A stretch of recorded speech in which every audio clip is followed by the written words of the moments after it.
साथियों नमस्कार। तो स्वागत है आपका अपना पसंदीदा परिवार डाउटफ्लाई पे।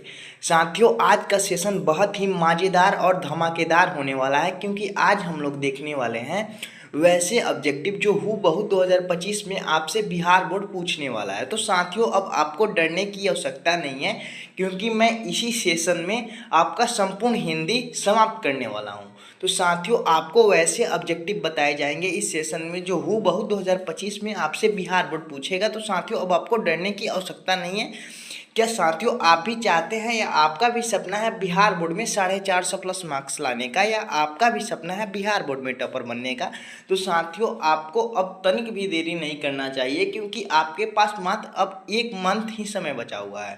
तो साथियों आज का सेशन अगर आप देख लेते हो ना, तो वादा करता हूँ आपसे कि आपका हमेशा हमेशा के लिए हिंदी से डर समाप्त हो जाने वाला है, और आप इस हिंदी के सिलेबस में 95 प्लस या 99 नंबर आसानी से ला सकते हैं। तो साथियों अब आपको डरने की आवश्यकता नहीं है, क्योंकि आपके साथ है बिहार का नंबर 1 यूट्यूब चैनल डाउटफ्लाई।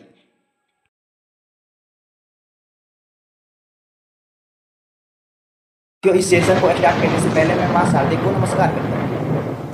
तो चलिए साथियों हम लोग डाउट परिवार के जितने भी छात्र छात्राएं हैं उनको सूचित करते हैं कि अगर आपको मेरे इस चैनल का नोट्स चाहिए जो भी इंपॉर्टेंट है, जिससे को पढ़ने के बाद आप बिहार बोर्ड में 450 प्लस मार्क्स या बिहार बोर्ड में टॉपर बन सकते हैं, अगर किसी भी विद्यार्थी को मेरा ये नोट्स चाहिए तो प्लीज़ सामने फ्रंट पे नंबर है उस पर कॉल कीजिए और इस नोट्स को परचेज कर लीजिए। साथियों तो आज का सेशन बहुत ही मजेदार होने वाला है, क्योंकि हम देखने वाले हैं क्लास 10th का हिंदी का वर्णिका का ऑब्जेक्टिव। इस सेशन में हम पूरा संपूर्ण ऑब्जेक्टिव को देखने वाले हैं। अगर आप मेरे इस ऑब्जेक्टिव को देख लेते हो तो साथियों आपका बिहार बोर्ड में 450 प्लस मार्क्स या आप बिहार बोर्ड में बन सकते हो टॉपर। साथियों हम आपको बता दें कि क्लास 10th में जो सेकंड हिंदी बुक है वर्णिका, उसमें 5 चैप्टर हैं और उस चैप्टर का हम एनालिसिस करने वाले हैं। तो साथियों उस चैप्टर का हम चीर फाड़ करने वाले हैं इस सेशन में, और देखने वाले हैं कि हमारे प्यारे साथियों को हम क्या बता दें, हम क्या घोर के पिला दें कि बिहार बोर्ड में वो 450 प्लस मार्क्स आसानी से ला सके या बिहार बोर्ड में टॉपर बन सके। तो साथियों जो फर्स्ट चैप्टर है मेरा वो है कि दही वाली मगमा, जो सेकंड चैप्टर है वो है आपका ढहते विश्वास, जो थर्ड चैप्टर है वो आपका है कि माँ कहानी, जो फोर्थ चैप्टर है वो आपका नगर है, और जो 5 चैप्टर है ना साथियों आपका वो है धरती कब तक घूमेगी। तो चलिए साथियों हम प्रश्न की ओर चलते हैं। मेरा पहला प्रश्न है साथियों कि बी आर नारायण ने किस कहानी का अनुवाद किया? जो बी आर नारायण है वो किस कहानी का अनुवाद किया? तो इसका राइट आंसर साथियों ऑप्शन नंबर डी हो जाएगा, दही वाली मगमा।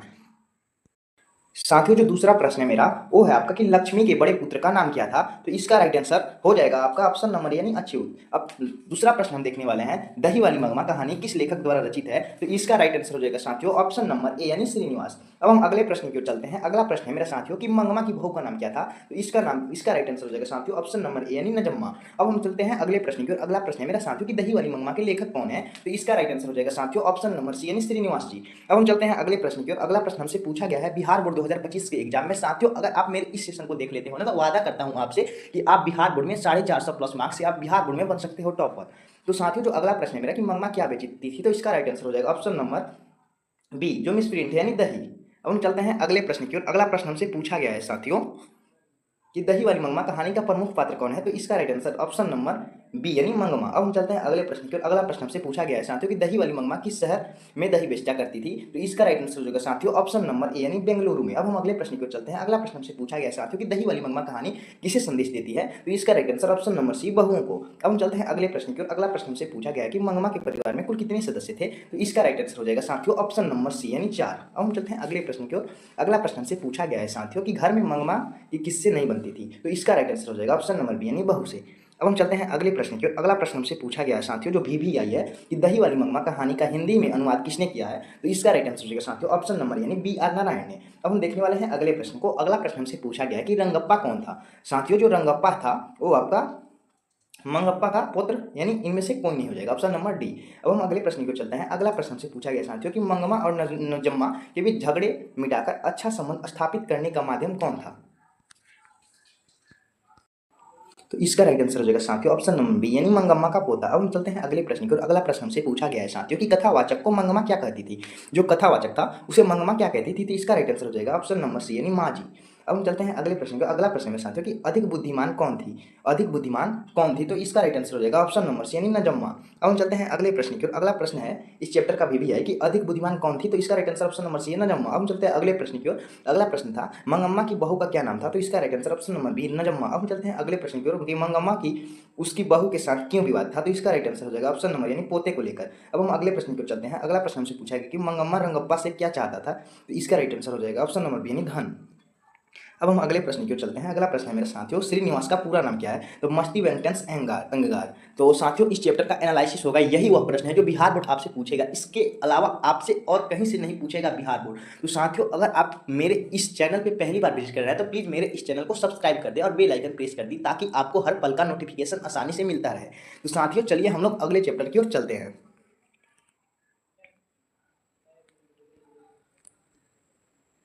साथियों जो मेरा अगला चैप्टर है पार्ट 2 वो है ढहते विश्वास। तो ढहते विश्वास की हम चलते हैं एनालिसिस करने। साथियों जो ढहते विश्वास में पहला प्रश्न है ना, वो है कि ढहते विश्वास किस भाषा से अनुदित है, तो इसका right answer option number C यानी उड़िया। अब हम चलते हैं अगले प्रश्न की ओर। अगला प्रश्न से पूछा गया है साथियों कि ढहते विश्वास कहानी किस लेखक द्वारा अनुदित है, तो इसका राइट आंसर ऑप्शन नंबर यानी राजेंद्र प्रसाद मिश्र के द्वारा। अब हम चलते हैं अगले प्रश्न की ओर। अगला प्रश्न से पूछा गया है साथियों बिहार बोर्ड 2025 में कि ढहते विश्वास कहानी में किस राज्य को बाढ़ एवं सूखा से प्रभावित दिखाया गया है, तो इसका राइट आंसर हो जाएगा साथियों ऑप्शन नंबर सी यानी उड़ीसा। अब हम चलते हैं अगले प्रश्न की ओर। अगला प्रश्न हमसे पूछा गया कि ढहते विश्वास के रचयिता कौन है। साथियों जो ढहते विश्वास के रचयिता हैं वो हैं आपके सात कौड़ी होता जी। अगला प्रश्न है साथियों कि लक्ष्मण कौन था। साथियों जो लक्ष्मण था वो लक्ष्मी की पति था। अब अगला प्रश्न है कि लक्ष्मण कहाँ पर काम करता था, तो इसका राइट आंसर ऑप्शन नंबर यानी दिल्ली। अगला प्रश्न है साथियों कि लक्ष्मी के पास कितने बीघे खेत थे, लक्ष्मी के पास कितने बीघे के खेत थे, तो इसका राइट आंसर ऑप्शन नंबर यानी 1। साथियों जो अगला प्रश्न है ना वो है आपका कि लक्ष्मी किसके घर काम करके अपना घर चलाती थी, तो इसका right answer option number B यानी तहसीलदार के घर। अगला प्रश्न आपसे पूछा गया कि ढहते विश्वास कहानी का प्रमुख पात्र कौन है, तो इसका राइट आंसर हो जाएगा ऑप्शन नंबर ए यानी लक्ष्मी। अब अगला प्रश्न आपसे पूछा गया साथियों कि ढहते विश्वास कहानी में कहाँ के जनजीवन का चित्रण किया गया है, तो इसका राइट आंसर होगा ऑप्शन नंबर यानी उड़ीसा। अब अगला प्रश्न आपसे पूछा गया साथियों कि ढहते विश्वास कहानी किस राज्य की प्राकृतिक आपदा है, तो इसका right answer option number C यानी ओडिशा। अगला प्रश्न आपसे पूछा गया साथियों कि ढहते विश्वास कहानी में किस नदी का भयावह दृश्य प्रस्तुत किया गया है, तो इसका राइट आंसर हो जाएगा साथियों ऑप्शन नंबर बी यानी महानदी का।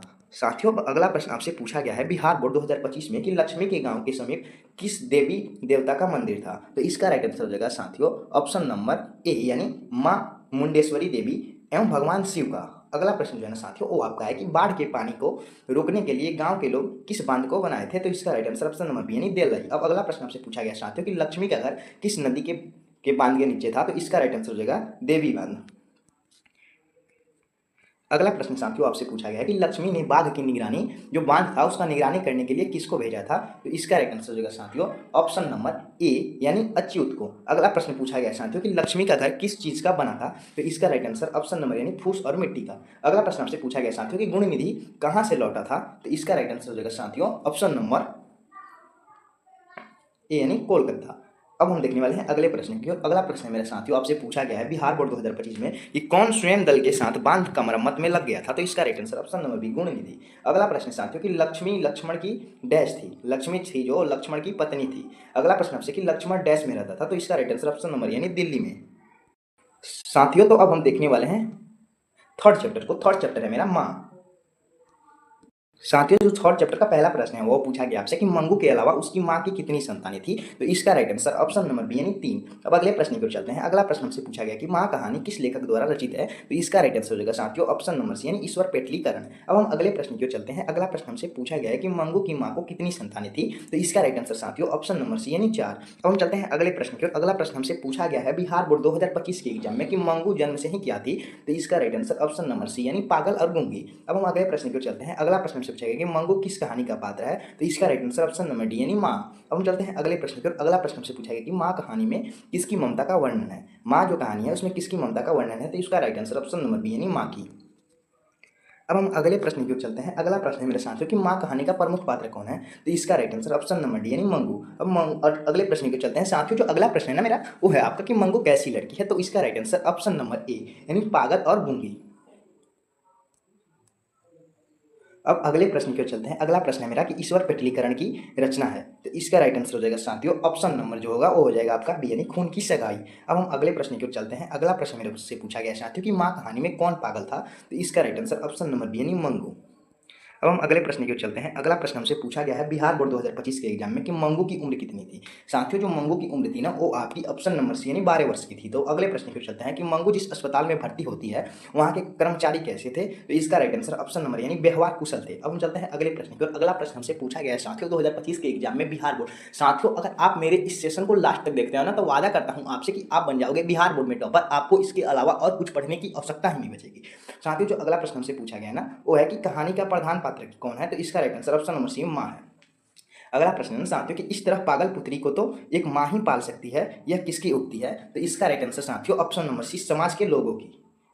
अब हम चलते हैं अगले प्रश्न की ओर। अगला प्रश्न हमसे पूछा गया है साथियों कि मंगू को पागल का रोग कब से था। तो इसका राइट आंसर हो जाएगा साथियों ऑप्शन नंबर, मंगू को पागल का रोग कब से था। तो इसका राइट आंसर साथियों ऑप्शन नंबर बी यानी जन्म से ही।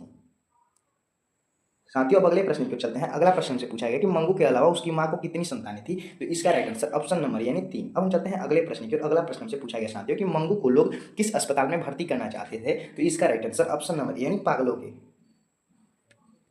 साथियों, अब अगले प्रश्न की ओर चलते हैं। अगला प्रश्न से पूछा गया है कि खून की सगाई किसकी प्रसिद्ध कहानी है। साथियों, जो खून की सगाई है वो ईश्वर पेटलीकरण जी की प्रसिद्ध कहानी है। तो साथियों, अब हम देखने वाले हैं चौथे अध्याय को और चौथे अध्याय का एनालिसिस करने वाले हैं। तो साथियों, वादा करता हूं आपसे कि मेरे इस सेशन को आप अगर लास्ट तक देखते हो ना, तो वादा करता हूं आपसे कि आप बन जाओगे बिहार बोर्ड में टॉपर और आपका आएगा 450 प्लस मार्क्स। तो साथियों, जो पहला प्रश्न है ना, वो है आपका कि पपाती को कौन सा रोग था। साथियों, जो पपाती थी ना, उसको मेनिंजाइटिस रोग था। अब अगले प्रश्न को देखते हैं कि नगर कहानी किस लेखक द्वारा रचित है। तो साथियों, जो नगर कहानी है ना, वो आपका ईश्वर पेटलीकरण जी के द्वारा रचित है। अगला प्रश्न साथियों कि नगर कहानी किस भाषा में अनुदित है। जो नगर कहानी है ना, वो ऑप्शन नंबर बी यानी तमिल कहानी। अब हम अगले प्रश्न पूछते हैं कि पपाती की उम्र क्या थी। तो साथियों, जो पपाती थी ना, उसका उम्र ऑप्शन नंबर सी यानी 12 वर्ष की थी। अगला प्रश्न साथियों कि नगर कहानी के कथाकार कौन है। साथियों, जो नगर कहानी है ना, उसके कथाकार हैं ईश्वर पेटलीकरण जी।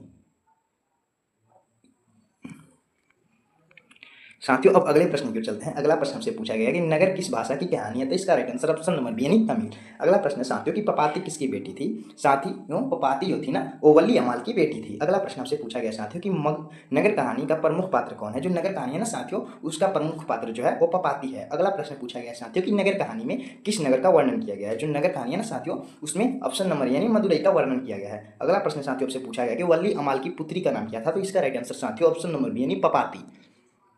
अगला प्रश्न आपसे पूछा गया है साथियों कि सुजाता का वास्तविक नाम क्या है। साथियों, जो सुजाता है ना, उनका वास्तविक नाम है एस रंगराजन। अगला प्रश्न आपसे पूछा गया कि सुजाता का जन्म कहाँ हुआ था। तो जो सुजाता है ना, उनका जन्म ऑप्शन नंबर यानी तमिलनाडु में हुआ था।